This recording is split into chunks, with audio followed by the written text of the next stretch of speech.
Je suis avec toi. Ça a marché. Super, bonsoir à toutes et à tous.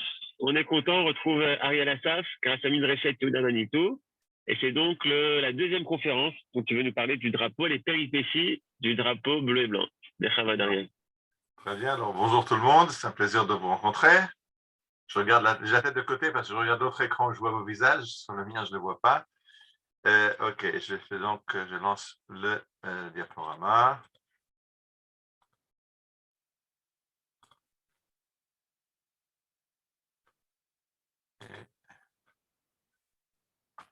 Bien.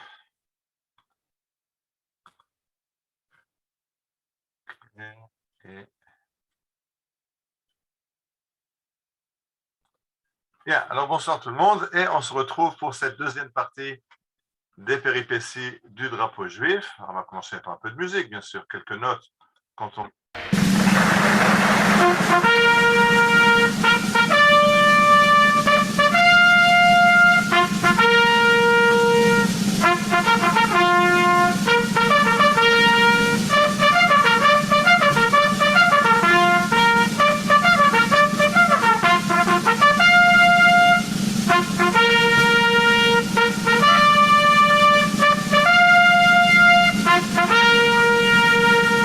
Voilà, alors comme on a fait le lever des couleurs, c'est l'hymne officiel quand on monte le drapeau, on peut commencer. Alors, je vais en 3-4 diaporamas juste rappeler de quoi on a parlé. On a parlé du fait que les drapeaux nous accompagnent depuis notre origine, puisque quand le peuple juif est créé dans le désert, alors on a déjà des drapeaux, comme la Torah nous dit, Ish al diglo beotot le bet avotam, chacun d'après son drapeau.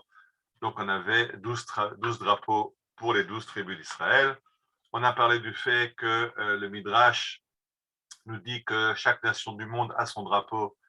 Et Hakadosh Baruch Hu nous dit, j'aime le drapeau d'Israël. Omer Hakadosh Baruch Hu, yesh lumot haolam dgalim, ven chaviv alay el diglo shel Yaakov, shnemar vediglo alay ahava, avec ce verset du Shir HaShirim, du Cantique des Cantiques, que Dieu aime Israël, ou aime le drapeau d'Israël. C'est un petit peu un jeu de mots que fait le Midrash sur le verset. Et on voit donc ce drapeau d'Israël qui flotte ici devant l'ONU, deuxième à partir de la gauche, parmi les drapeaux des nations. On avait parlé du fait que le drapeau est né à Rishon LeZion ou à Nes Tzionah, selon, ça dépend des versions. En tout cas, là, on voit le drapeau de Rishon LeZion en 1885. Il ressemble énormément à notre drapeau, sauf qu'il a deux bandes de chaque côté au lieu d'une bande. Et ça, c'est un drapeau que Rishon LeZion a offert à l'ancien président de l'État d'Israël. On avait parlé du fait que le drapeau est inspiré du Talit, que David Wolfson, qui prépare le décor du premier congrès sioniste convoqué à Bâle par Théodore Herzl, voulait décorer la salle, il cherche un drapeau, il s'est rappelé du Talit et il nous a fait ce drapeau avec les bandes bleues du Talit et le Magen David. Et j'avais rappelé qu'une des premières reconnaissances officielles du drapeau d'Israël avait été par le maréchal, à l'époque général Pierre Koenig, dans le désert, dans le Sahara, quand, à l'occasion des combats de la Seconde Guerre mondiale, une force juive commandée par le major Liebman, qui avait baissé ses couleurs, le drapeau bleu-blanc du mouvement sioniste à l'époque, pour hisser l'Union Jack, le drapeau anglais. Et Koenig leur a demandé, mais pourquoi baissez-vous votre drapeau, n'avez-vous pas votre drapeau? Et le major Liebman avait dit, nous n'avons pas le droit d'avoir notre drapeau à nous, nous sommes partis de l'armée anglaise. Et puis Koenig avait répondu, fait hisser les couleurs du drapeau sioniste et avait demandé à son état-major de saluer. Donc la première reconnaissance officielle de ce drapeau, qui n'est pas encore le drapeau de l'État. On avait parlé des péripéties de plusieurs drapeaux, le drapeau à l'encre à Eilat, le drapeau de l'Exodus, l'histoire des drapeaux de l'Exodus. On avait parlé de l'histoire des drapeaux de la brigade juive dans l'armée anglaise qui a traversé ce drapeau qui a traversé l'Allemagne. Donc on avait parlé des péripéties du drapeau avant l'État d'Israël. À l'époque, c'est donc le drapeau du mouvement sioniste. On va maintenant parler de l'État d'Israël. Donc, on est en 1948, le 14 mai. Les Anglais finissent leur mandat. David Ben-Gurion proclame l'État d'Israël. כשהורד דגל המנדט הבריטי, זה גם הדגל שהניפו במקומו. אבל בין חברי מועצת העם שררה הסכמה. למדינה החדשה צריך דגל אחר. כשהוקמה המדינה הייתה תחושה שצריך לשנות את הכל. הכל מתחיל מחדש, ולכן גם חשבו שהדגל צריך להתחיל מחדש. כמה אנשים חשבו מה יקרה אם יניפו את הדגל הזה שיקרא כבר דגל מדינת ישראל על למשל בניין שגרירות במקסיקו או בניין שגרירות בצרפת. אז תהיה בעיה של נאמנות כפולה. Within minutes after the declaration, in New York, Washington, Detroit. חברי הממשלה הזמנית רצו להבדיל בין דגל התנועה הציונית לדגל של מדינת ישראל, כדי לא להעמיד את יהודי העולם במצב מביך. Donc on avait déjà parlé de ça, du fait que David Ben-Gurion proclame l'État d'Israël et la décoration de la salle, c'est bien sûr le mouvement sioniste, donc le portrait de Théodore Herzl, Binyamin Zahav Herzl et les drapeaux.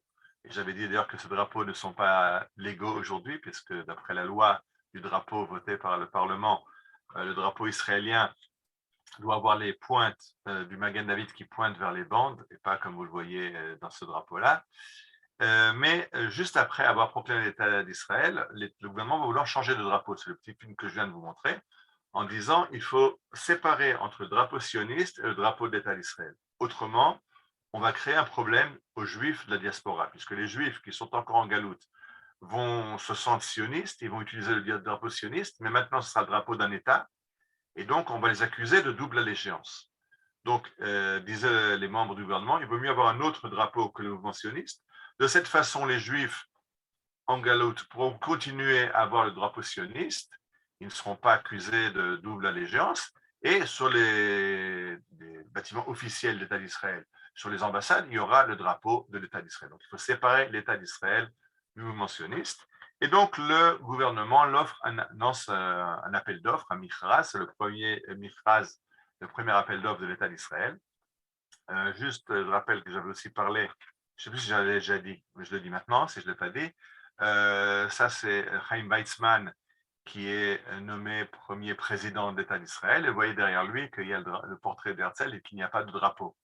La raison pour laquelle il n'y a pas de drapeau, c'est justement qu'on est dans ce vide où on a décidé qu'on va changer le drapeau, mais on n'a pas encore de nouveau drapeau. Donc, la déclaration, l'intronisation du président se fait sans drapeau, puisqu'on ne veut pas utiliser de drapeau sioniste, mais on n'a pas encore de drapeau officiel. Le Parlement lance donc un appel d'offres. On décide, on cherche un semel, un logo pour l'État d'Israël et un drapeau.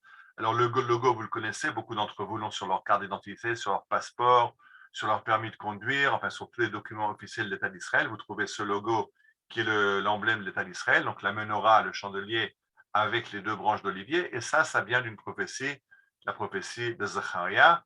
Yomer Elai ma ataroe. Donc il y a un personnage céleste qui demande au prophète, que vois-tu? Va Omar, et je lui dis, Ra'iti veine menorah zahav kula vegula al rosha. Je vois une menorah toute en or. Shiva nerotea aleha, Shiva mutzakot, la nerot asher. Cette menorah a 7 branches, ou shnaim zetim alea, et dessus il y a 2 oliviers, un à droite et un à gauche. Donc on a pris cette image de la prophétie du chandelier en or avec les 2 branches d'olivier, comme l'a dit Zacharia. Bien sûr, le chandelier qu'on a choisi, on aurait pu choisir différentes reproductions, puisqu'on a beaucoup d'images de cette menorah dans les Bate Knesset, dans les synagogues anciennes, dans des mosaïques, etc. On a choisi celle de l'Arc de Triomphe de Titus.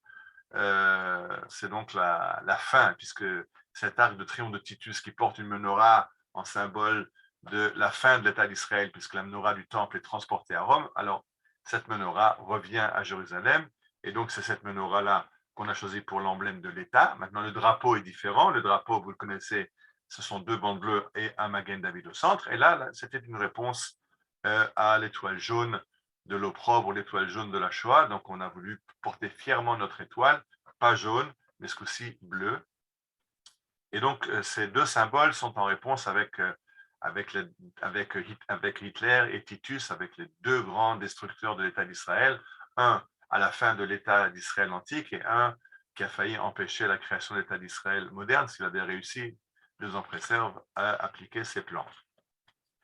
Donc ça, c'est, on comprend les symboles qu'on veut choisir. On veut parler de Magen David, on veut parler de la menorah. On fait un appel d'offres. Vous voyez l'appel d'offres maintenant qui s'affiche à droite. Medinat Israël Hazmana, invitation à proposer. Mevakesh et Hatzaot, la Degel Bel Semel Amdina. Nous cherchons des propositions pour le drapeau et pour le symbole de l'État d'Israël. Et il y a quelques restrictions imposées. Hanetunim hem hadegel, le drapeau. Les couleurs seront bleu et blanc. Le Goufa Degel Magen David, et il y aura un Magen David ou 7 étoiles. Je rappelle le drapeau d'Herzl dont on avait parlé l'autre fois, qui avait parlé de 7 étoiles d'or. Donc, ou le Magen David ou les 7 étoiles de Herzl, mais les couleurs seront bleu et blanc. Et le semel, le logo de la Médine, ça je n'en parle pas. Donc, vous voyez à gauche quelques propositions. C'est des propositions qui auraient pu être choisies pour être le drapeau d'Israël. On voit en bas un styliste. Au milieu, à droite, vous voyez vraiment la symbiose entre le Magen David du mouvement sioniste et les 7 étoiles d'or de Herzl.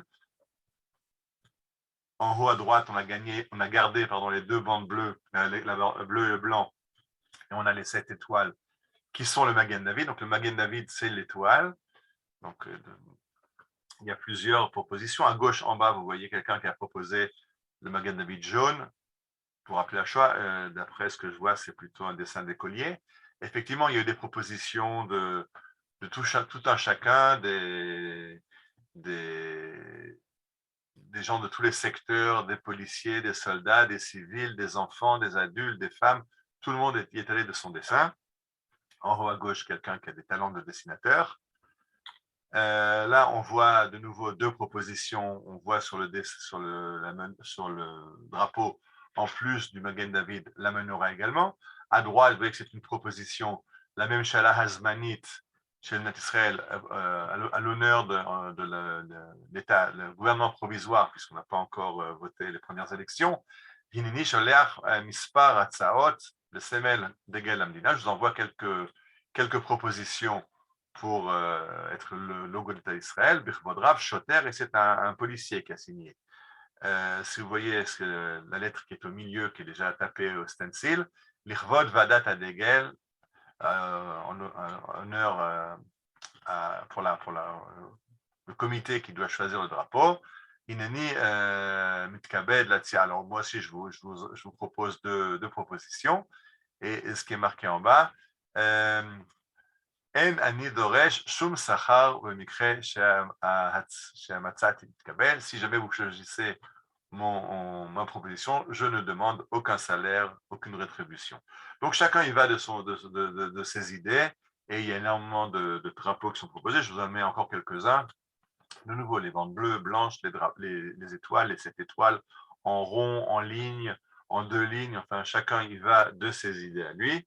Et finalement, le drapeau, vous le connaissez, c'est le drapeau qui nous sert aujourd'hui, qui est en fait le même drapeau que le mouvement sioniste. Alors là, on voit le drapeau d'Israël qui est hissé à l'ONU. J'avais parlé de ce drapeau à la conférence précédente parce que je rappelle ce que j'ai dit. On voit ici sur la photo, à gauche, on voit Ezer Weizmann, le premier président, et Abba Eban, qui était délégué à l'ONU. Et à droite, Moshe Sharet, qui est le ministre des Affaires étrangères. Alors, il lève ce drapeau, et Moshe Sharet, le ministre des Affaires étrangères, va prononcer un discours, le discours du drapeau. Et j'en ai parlé parce que ce discours du drapeau, il l'a fait 2 fois. Il l'avait fait d'abord une fois devant la brigade juive de l'armée anglaise en Italie en 1945, et un petit peu repris, il le fait à l'ONU en 1949. Et c'est pour ça que sur les 2 billets de banque qui ont été frappés à l'effigie de Moshe Sharet, vous voyez toujours comme dessin en fond le drapeau, puisque c'est l'heure de gloire de Moshe Sharet. Dans le dessin de droite, je vous montre avec la souris, bon, le drapeau, vous le voyez, il n'y a aucun problème. Dans l'image de gauche, c'est un peu plus dur, mais vous le voyez aussi à côté du front de Moshe Sharet. En arrière, vous voyez le drapeau. Il y en a encore aussi un qui est au-dessus, près du 20. Donc, Moshe Sharet est associé à ces discours du drapeau, et bien sûr ce drapeau qui fait flotter à l'ONU, comme on l'a déjà dit. Alors aujourd'hui, ce drapeau flotte dans beaucoup d'endroits. Il orne la queue des avions de la compagnie nationale El Al. Il est aussi à l'avant de l'avion mais surtout sur la queue de l'avion. Et donc, dans le monde entier, quand on voit un avion d'El Al, on est tout content, on a le drapeau d'Israël qui flotte devant nous. Et ce drapeau, c'est aussi ce drapeau aujourd'hui qui ramène les immigrants. Et là, on a l'arrivée d'immigrants qui arrivent par un vol d'El Al, qui est allé chercher avec Nefesh Benefesh des immigrants d'Amérique.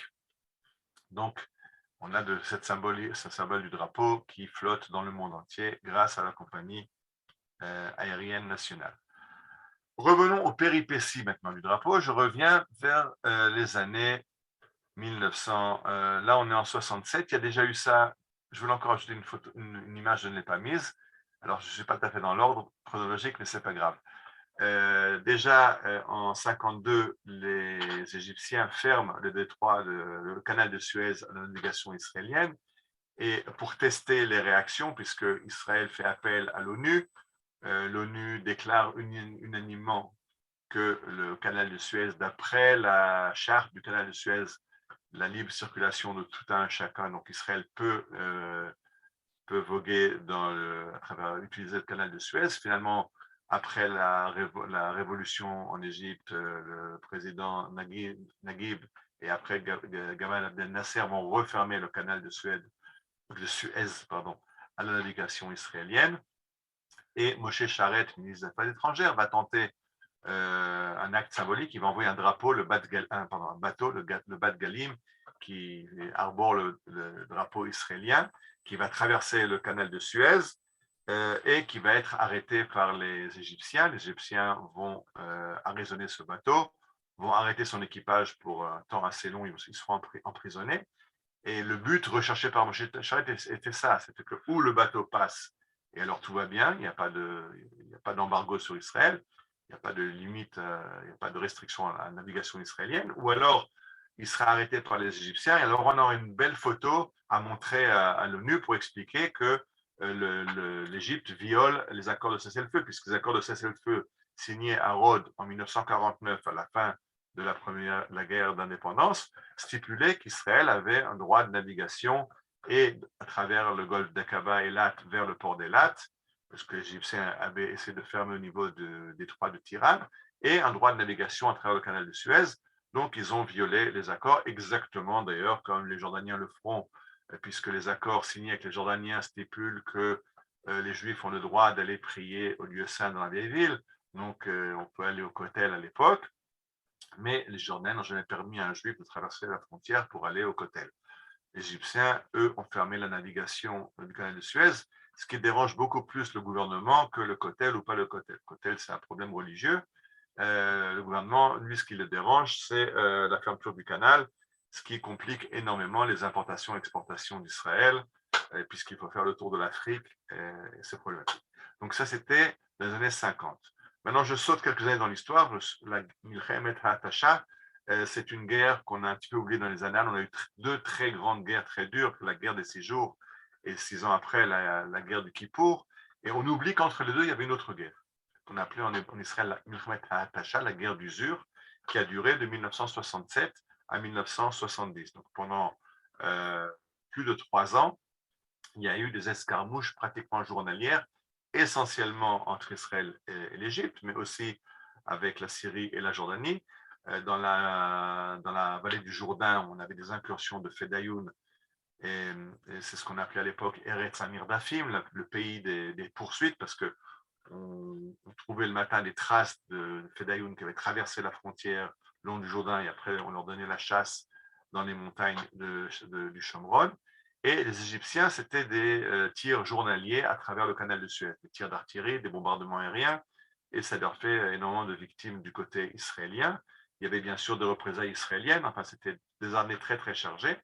Et quand les Égyptiens de nouveau ont fermé le canal à la navigation israélienne, alors Israël a voulu voir de nouveau si on pouvait forcer le passage et faire des photos qui pourraient être présentées à l'ONU, au Conseil de sécurité, pour insister sur le fait que l'Égypte n'applique pas les clauses des accords de cessez-le-feu qu'elle a signés. Et donc, ce que Israël a fait, on a envoyé, fort de l'expérience du Bat Galim, où il y avait vraiment un cargo avec tout son équipage qui a été arrêté. Là, c'est l'armée qui envoie des Zodiacs avec des drapeaux. Donc, c'est des petits bateaux, en disant que même si un bateau qui est arrêté, il y aura 2 soldats prisonniers. Ce n'est pas tout un équipage de civils qui se retrouvent en prison au Caire.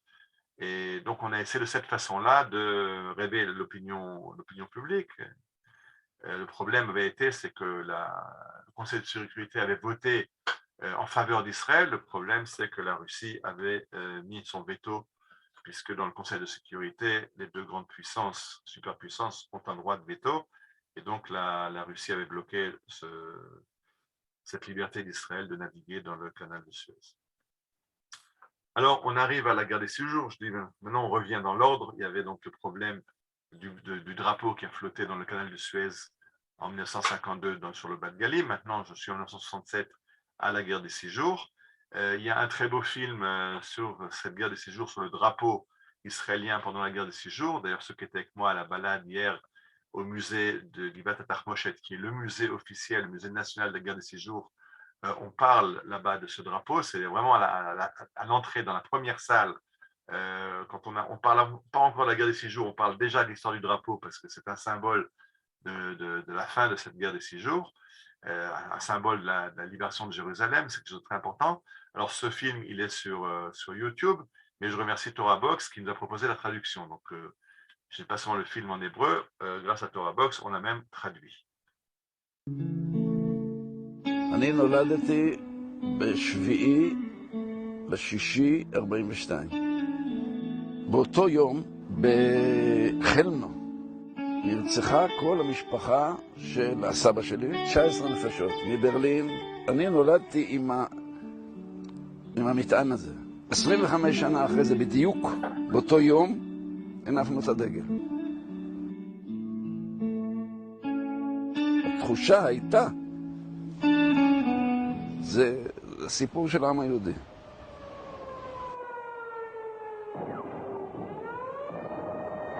זה היו ימים מתוחים ביותר, ימים של חרדה ממש.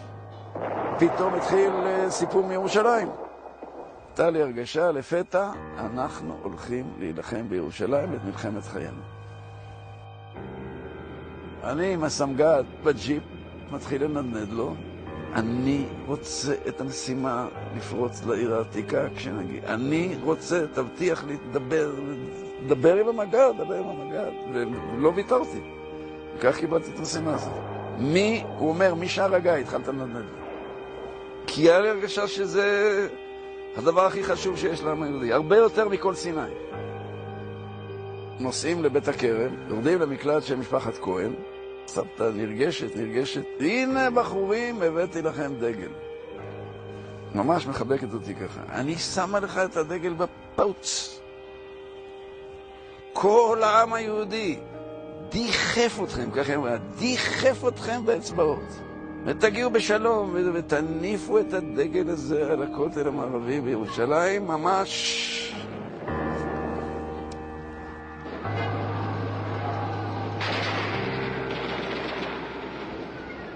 התרגשות החלה לקראת הפריצה לשער האריות.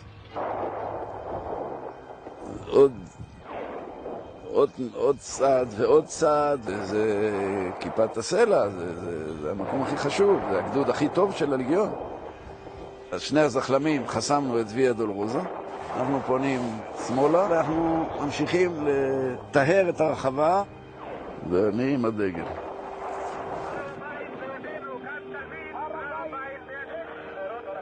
מצאנו ערבי זקן מהוואקף, הוא אומר, אני 19 שנה, אני ידעתי, אתם תבואו. פתחנו את שער המוגרבים. אנחנו יוצאים אולי 7-8 חיילים. אני עם הדגל פה. למטה רחבת הכותל הקטנה, ריקה, שקטה, מוצלת, כמו שזכרתי אותה. אמרתי לעצמי, הם שמעו את זה, החבר'ה, אמרתי את זה בקול. כותל, כותל, שבנו אליך.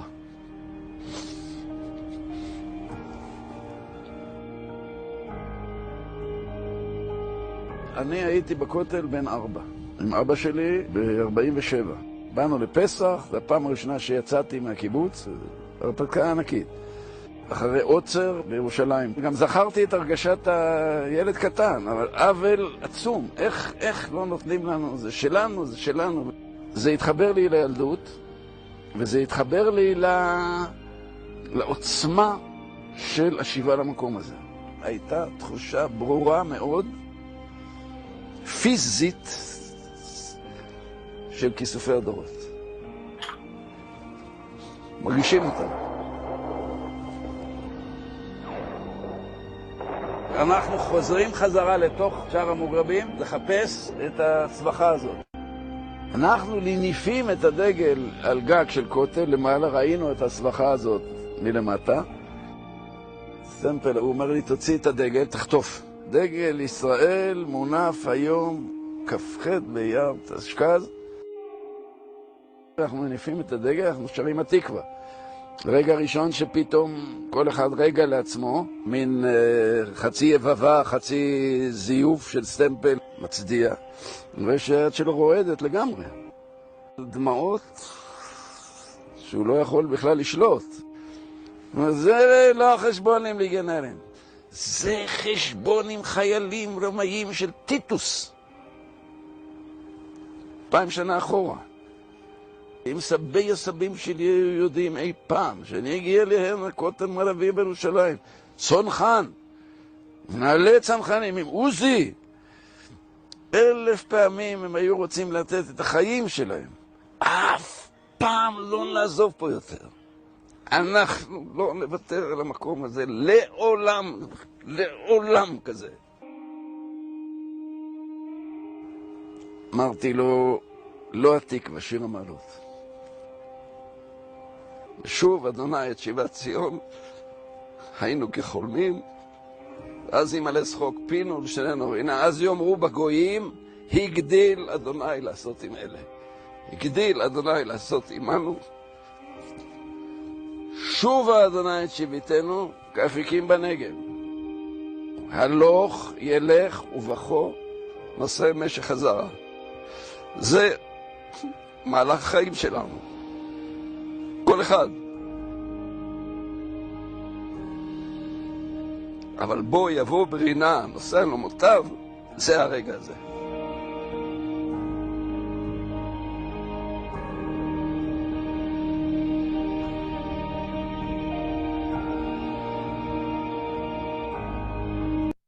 Bien. Je n'ai pas l'habitude de mettre des films aussi longs, mais là, je pense qu'il était important. Alors, merci à Torvox pour la traduction. Je pense de comprendre surtout qu'on est à la veille de Yom Yerushalayim, dans quelques jours. On parlera de ce drapeau qui flotte à Jérusalem, la libération de Jérusalem.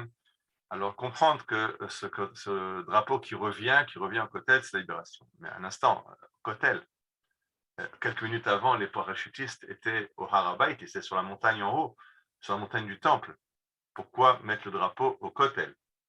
Alors revenons un petit peu en arrière, quand les parachutistes arrivent au sommet de la montagne.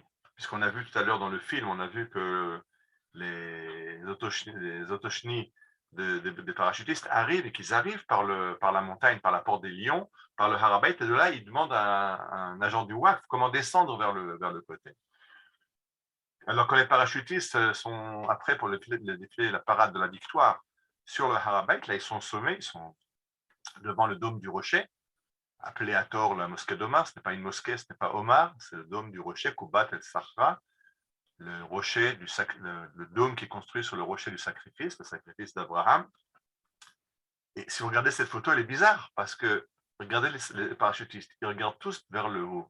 Qu'est-ce qu'ils regardent? Qu'est-ce qu'ils cherchent? Ils regardent tous dans la même direction. Alors, qu'est-ce qui se passe? Il y a un avion qui passe là-haut à ce moment-là? Non, ce n'est pas un avion. Continuons. Regardez cette photo, magnifique. La photo qui rappelle la victoire. Les parachutistes victorieux qui sont devant le dôme du rocher avec très belle photo. Alors là, après, il y a la première photo, c'est la photo officielle. Ils sont tous en ordre pour la photo. Là, maintenant, après, ils laissent éclater leur joie. Ils agitent des drapeaux. Est-ce que vous avez remarqué ce qui est bizarre dans ces photos? Il y a quelque chose de très bizarre. Dans toutes ces photos, dans tous les cadrages, vous ne voyez jamais le sommet du bâtiment. vous voyez une toute petite partie de la coupole. Si je reviens à la photo d'avant, on voit presque tout le bâtiment du dôme du rocher, mais pas le rocher, le sommet. Ceux qui connaissent le bâtiment, au-dessus, il y a un croissant. Il y a le croissant de l'islam, et on ne le voit pas dans la photo. Et je rappelle, la photo d'avant, ils regardaient vers le haut. Qu'est-ce qui se passe? Mais il se passe qu'un de leurs amis, quand ils sont montés et arrivés sur le Harabait, encore avant de descendre au Kotel, l'officier qui les commande envoie 2 sergents, il leur dit, vous me grimpez là-haut et vous mettez le drapeau. Il est évident que si on a, comme dit Motagour, Har Habayit Beadenu, la montagne du temple est en nos mains, comment est-ce qu'on signale une victoire? On signale une victoire en plantant le drapeau, en mettant le drapeau. Où est-ce qu'on va donc mettre le drapeau? Au sommet le plus haut, c'est-à-dire au sommet du bâtiment.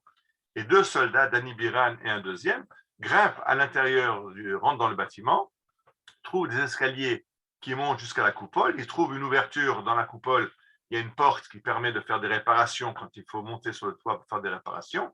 Ils racontent que c'est très dangereux parce que c'est très glissant, c'est une coupole en métal. En plus, il dit on était complètement inconscient parce qu'il y a encore des snipers jordaniens, il y a encore risque de se faire tirer dessus et de se faire descendre, mais on était tellement dans l'euphorie de mettre ce drapeau qu'on n'a réfléchi à rien, on a grimpé et on a mis le drapeau au sommet de Toubat al-Sahra, du dôme du rocher. Et c'est ça que les soldats regardent quand ils sont tous en train de regarder vers le haut. Alors pourquoi dans aucune des photos ne voit-on ce drapeau? Alors, pour comprendre, on va écouter cet enregistrement, quelques mots de Dani Biran. Dani Biran, que vous voyez maintenant dans la photo, c'est un personnage, c'est le soldat, c'est le sergent qui a mis le drapeau, qui fait flotter le drapeau au sommet du bâtiment. Et il a écrit un livre à la suite de ses péripéties à lui avec ce drapeau. Il a commencé à faire des recherches sur le drapeau. D'abord, il habite Nestiona, qui s'enorgueillit d'être la ville qui a eu la première fois le drapeau comme on l'a avec les 2 bandes et pas les 4 bandes comme Rishon LeZion. Alors, il habite dans la ville Nestiona qui porte le nom. Nestiona veut dire le drapeau de Sion. Alors, la ville qui porte le nom du drapeau de Sion, qui s'enorgueillit d'être l'endroit où on a fait flotter le drapeau pour la première fois. Il est celui qui a fait flotter le drapeau sur le dôme du rocher. Il a donc fait des recherches et écrit un livre. D'ailleurs, cette conférence vient après avoir lu ce livre. Les idées de cette conférence sont prises en grande partie de ce livre. Il s'appelle Ish al-Diglo. Et écoutons quelques mots de Dani Biran. Ce n'est pas traduit, je vous le traduirai après, mais je voudrais l'entendre lui-même le raconter. זה הסיפור, אנחנו תלינו את הדגל, הורדנו אותו, והעניין הזה הוסתר לחלוטין, כי בישיבה שקיימה ממשלת ישראל, צריך לזכור, זו הייתה ממשלת שבה היו שותפים כל סיעות הבית, כמעט, ויושבים ב-12 לחודש לדון בגורל ירושלים, ואז אחד השרים, ומדברים על זה שהדגל הונף שם, וגרם להתרגשות רבה בעולם המוסלמי, ואז אחד השרים אומר, אני לא יכול להחזיר את הגלגל לאחור, ואם נגרם עוול למוסלמים, אז אין לי מה לעשות, אבל אני מקווה שהצילום לא הופץ בעולם, אם הופץ, חבל. Donc, ce que vient de nous dire Dani Biran, c'est qu'il a donc fait flotter le drapeau sur le dôme du rocher, mais 4 heures plus tard arrive Moshe Dayan, qui est le ministre de la Défense, avec Lévi Eshkol, le Premier ministre, avec Rabin, le général en chef, pour les photos officielles, toutes ces photos que vous connaissez, les photos de la victoire au Kotel. Et quand il voit ce drapeau sur le dôme du rocher, il est atterré et Moshe Dayan donne l'ordre immédiat d'enlever le drapeau. Donc le commandant appelle de nouveau Dani Biran et lui dit d'aller chercher le drapeau. Dani Biran dit non, je l'ai mis, moi je ne l'enlève pas. Je suis sûr qu'il a fait flotter, je ne veux pas être celui qui le décroche. Et il y a deux autres soldats qui sont envoyés en mission pour ôter ce drapeau. Et ce drapeau a flotté en tout 4 heures sur le bâtiment et il a été décroché. Maintenant, ce qui se passe, ce que nous raconte Dani Biran, c'est que 5 jours plus tard, le 12 juin, il y a une réunion du gouvernement. Je rappelle, la libération du Harabait, c'était le 28 Iyar, le 7 juin 1967. Et donc le 12 juin, 5 jours plus tard, il y a une réunion du gouvernement. Et là-bas, il parle de ce drapeau. Et il y a un des ministres présents qui dit c'est très grave ce qui s'est passé avec ce drapeau. Ça fait un tumulte incroyable dans le monde arabe. Ils ont très mal pris ce drapeau qui a flotté. Bon, ce qui est fait est fait. Ce drapeau a flotté pendant 4 heures. J'espère au moins que les photos n'ont pas été divulguées et déjà publiées dans le monde entier. Si jamais si on peut encore le faire, je donne l'ordre de ramasser toutes ces photos, de confisquer toutes ces photos. Je ne veux aucune photo dans les archives, aucune photo dans la presse de ce drapeau. Et c'est pour ça que toutes les photos que vous voyez qui nous racontent la victoire, j'ai plusieurs albums à la maison qui racontent la victoire de 1967. Dans toutes ces photos, il y a toujours cette coupure. On coupe le haut du bâtiment pour expurger ce drapeau de la honte. C'est le drapeau de l'honneur du peuple juif, mais pour le gouvernement, il ne faut pas, ça énerve les Arabes. Ce qui est terrible, quel est le ministre qui a demandé de cacher toutes ces photos? Ce ministre s'appelait Menachem Begin, qui avait rejoint le gouvernement d'Union nationale à la veille de la guerre des 6 jours, et c'est lui qui a dit, non, il ne faut pas énerver les goyim, on va, non seulement on a ôté le drapeau, mais on va en plus s'arranger pour cacher toutes les photos qui relatent cet événement. Alors aujourd'hui, si vous allez au Kotel, vous connaissez tous la photo que je montre maintenant, ce drapeau qui flotte fièrement sur la Rechavat Kotel, sur l'esplanade du Kotel. Tous les touristes font photographier avec le Kotel et le drapeau. Et chaque fois, ça me fait un pincement au cœur. Le drapeau n'a rien à faire au Kotel. Un drapeau, ça ne se met pas en bas, un drapeau, ça se met en haut. Alors, si déjà sur le Kotel, de préférence sur Kippat Hasela, je comprends que Kippat Hasela aujourd'hui, ça risque de faire quelques problèmes, mais au moins sur le Kotel, en haut du Kotel et pas en bas du Kotel, c'est quoi ce drapeau qui se cache?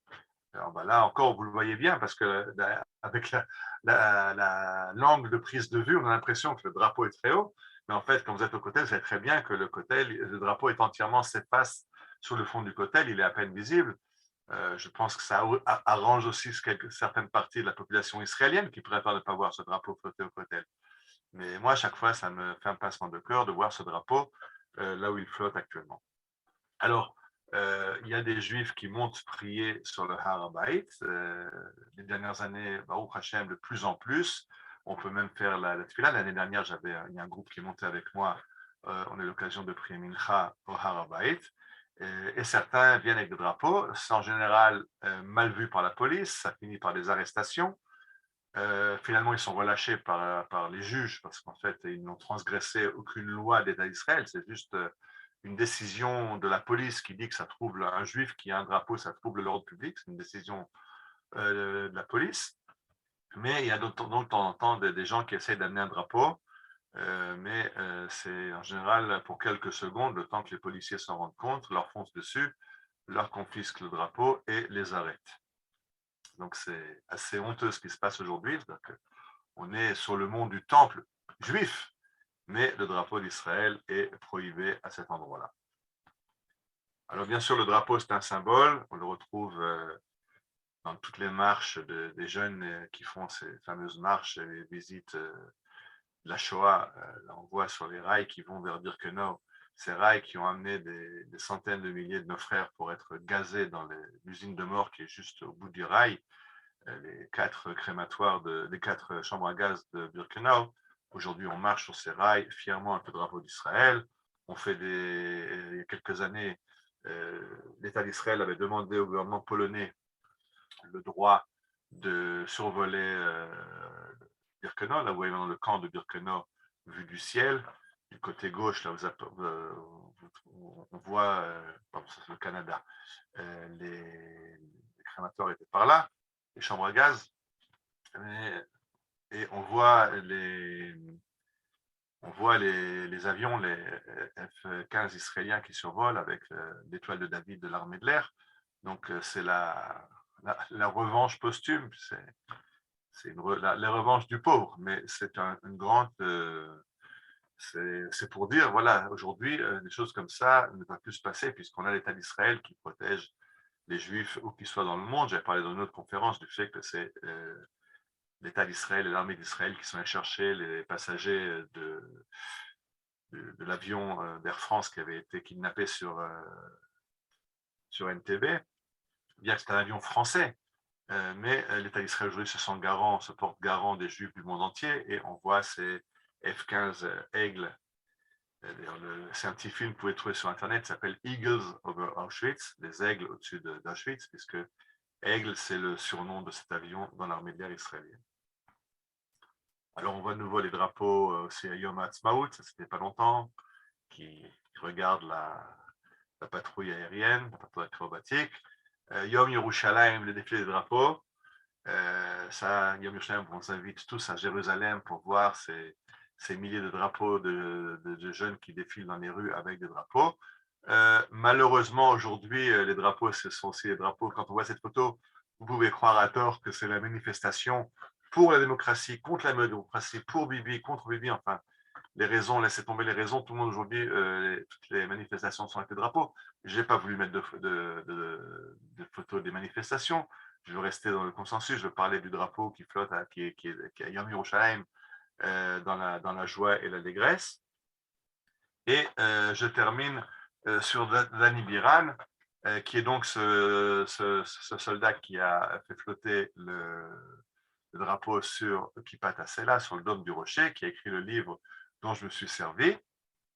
Et il y a quelques années, le musée du Vat Atachmoshet a demandé aux gens de donner des drapeaux qui ont une histoire, et ces drapeaux ont été gardés dans une capsule temporelle. Ils seront ouverts dans 30 ans, enfin maintenant c'est déjà dans 25 ans, pour les 100 ans de l'indépendance de l'État d'Israël.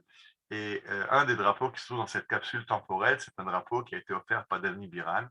Dani Biran, donc, qui a un lien particulier avec le drapeau d'Israël, comme les couleurs sont inspirées des couleurs du talit, et que les couleurs des bandes du talit sont inspirées du trélet des fils, des tzitzit, puisque la Torah nous enjoint que aux 4 coins du talit, on a des fils de trélet.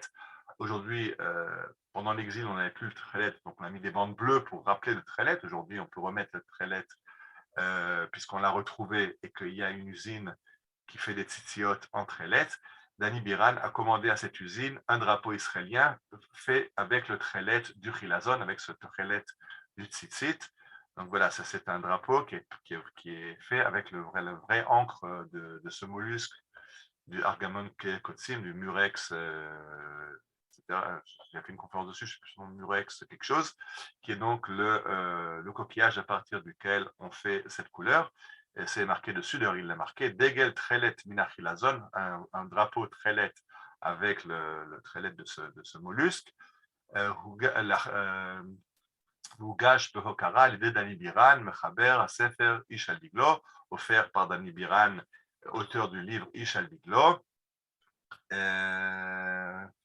Et qu'il raconte aussi qu'il est le responsable du Beit Rishonim du musée de Nes Tziona, à Makom Bohunaf Adegel, la Rishona, l'endroit où le drapeau a flotté pour la première fois, tout ça je l'ai dit tout à l'heure. J'aurais pu finir la conférence ici, je vais encore vous prendre 5 minutes de votre temps pour une photo que vous connaissez tous, la photo du premier Américain sur la Lune. On voit Neil Armstrong qui arrive sur la Lune. Ne croyez pas que le drapeau a flotté sur la Lune. Sur la Lune, il n'y a pas sans vent, il n'y a pas d'atmosphère, donc il n'y a pas non plus de vent. Et le drapeau n'a pas flotté, ils l'ont mis de façon à ce qu'il ait l'air de flotter sur la Lune. On aimerait bien, nous, voir ce drapeau-là, le drapeau israélien qui flotte sur la Lune. Alors, on n'en a été pas très loin, puisque si vous vous rappelez, on a envoyé une fusée, une sonde lunaire qui devait aller vers la Lune. On va la voir. Cette sonde s'appelait Bereshit.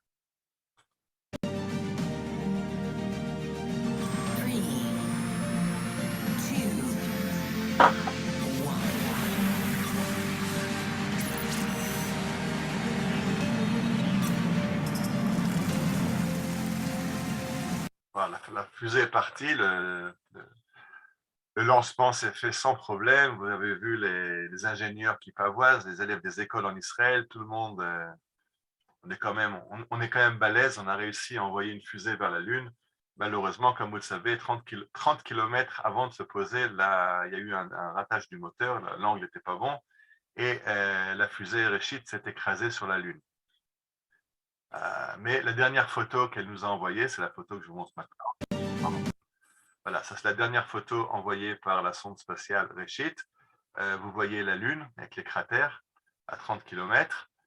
Vous voyez les pieds de la fusée, c'est ces pieds qui auraient dû servir à l'atterrissage, et accrochés à la sonde, puisqu'elle prend tout le temps des photos, il y a un drapeau d'Israël avec cette légende Am Israël Chai, donc le peuple d'Israël est vivant, et en anglais Small Country, Big Dreams, un petit pays, mais des rêves, des très grands rêves.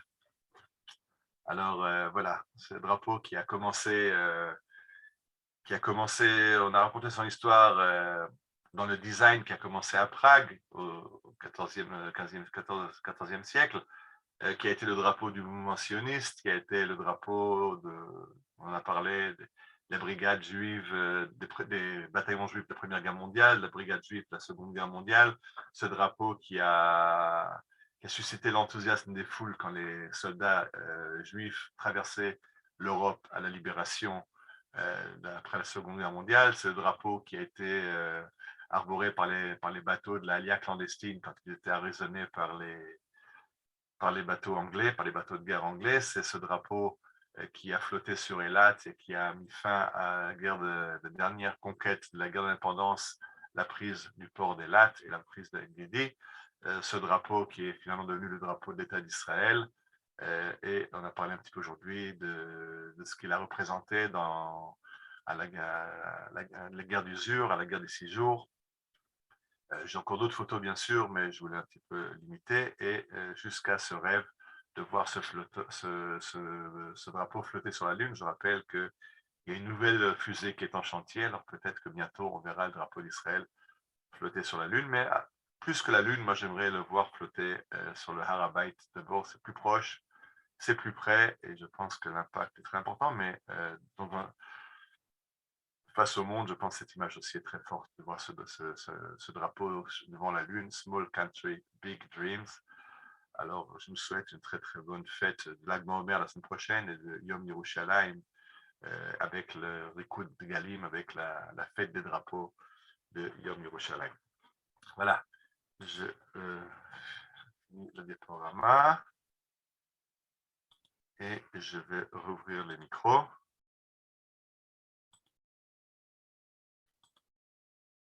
Voilà, ceux qui veulent ouvrir des micros peuvent ouvrir les micros. Merci infiniment, Toda Rabba.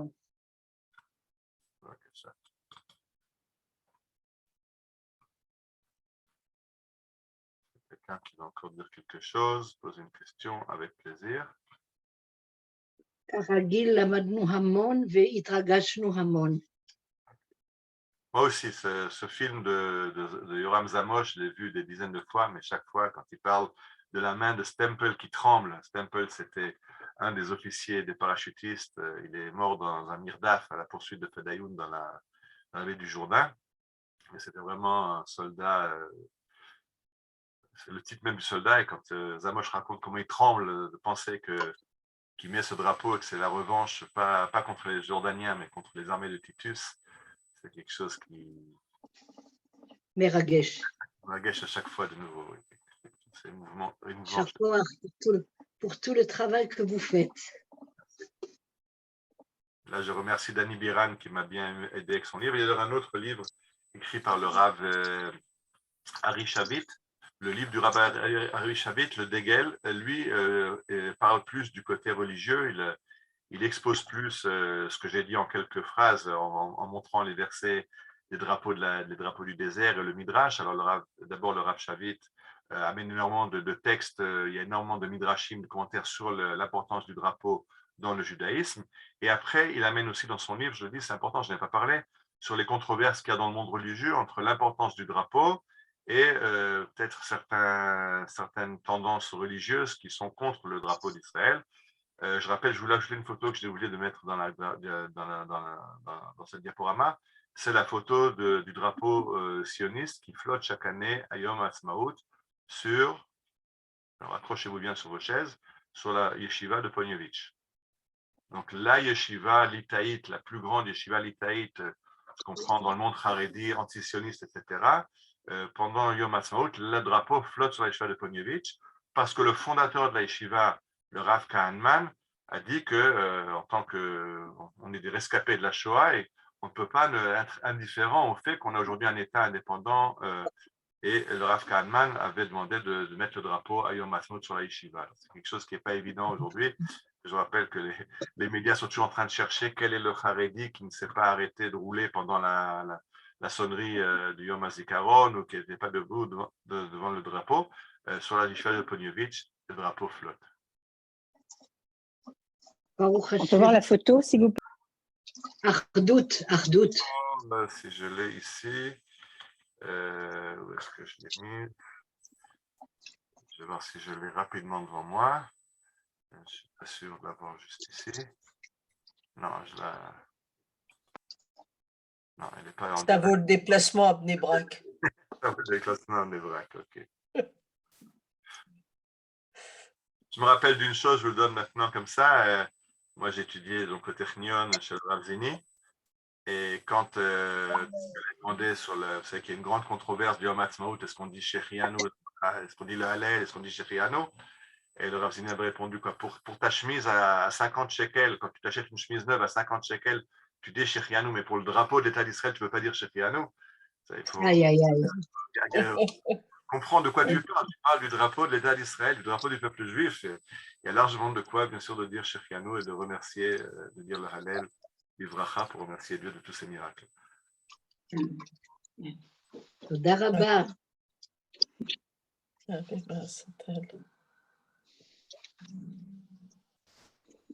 Ok, alors à une prochaine fois. Kol tov, shalom. תודה רבה. תודה רבה.